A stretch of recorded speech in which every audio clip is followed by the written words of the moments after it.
Okay, so this is my second meal. This is about 4 hours after the prior meal. The first meal that I had shortly after my doctor said, hey, your A1C is way too high at 7.5. It needs to be below 6.5.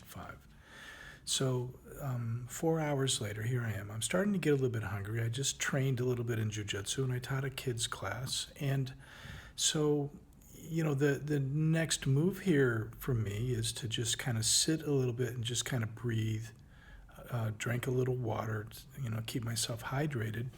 If I want to look at balancing my system and doing the best thing I can do to help my body to be able to process sugar, the most basic thing I'm going to need really is water because we're made of mainly water in about the proportion of ocean to earth here.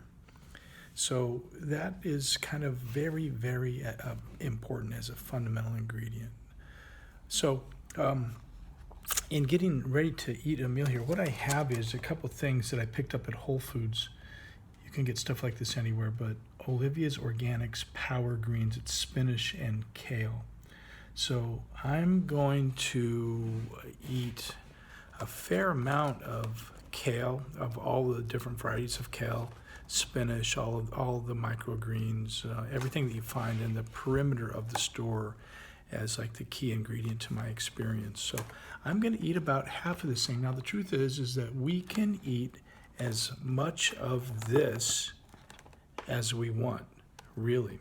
If you were to look at Dean Ornish's studies, he developed a program helping people to reverse heart disease, and it was actually clinically proven that you can reverse heart disease by changing your lifestyle.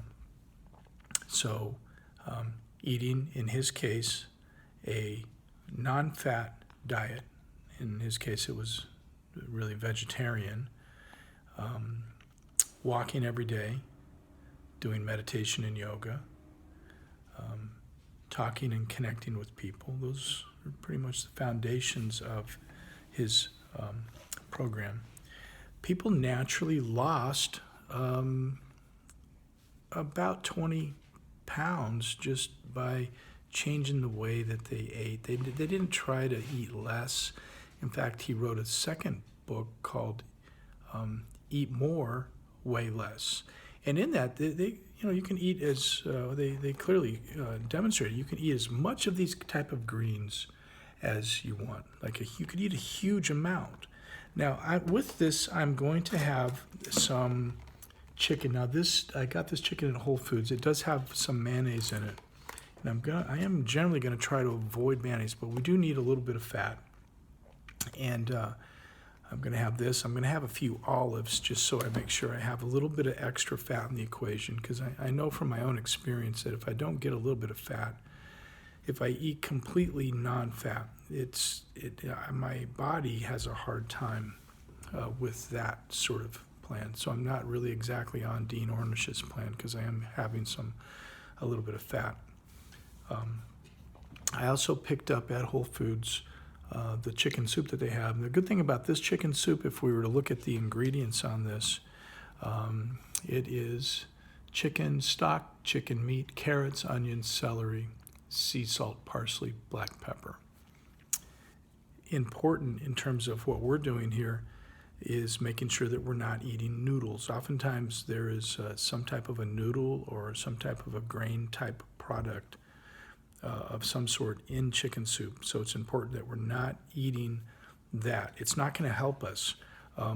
The glycemic index of noodles is kind of not terrific for us. It turns to sugar fast. So we want to eat things that turn to sugar slow. We want to eat things that are going to have the ability to sustain us with energy slowly over time. So the greens and the kale and the spinach turns to sugar in our bodies very, very slowly. Broccoli turns to sugar very slowly compared to something like, say, noodles that are oftentimes in the various soups we eat. And, obviously pasta is a noodle.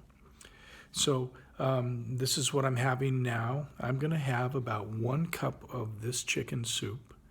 And that cup of chicken soup itself is going to have 13 grams of protein, 5 carbohydrates, and 2 grams of fat. There's no added sugar in this. And so this is a really terrific thing for me. I'm going to have 2 tablespoons of this chicken salad. I'm just going to have 2 tablespoons, and I'm going to eat half a package of this Power Greens, and that's what I'm having.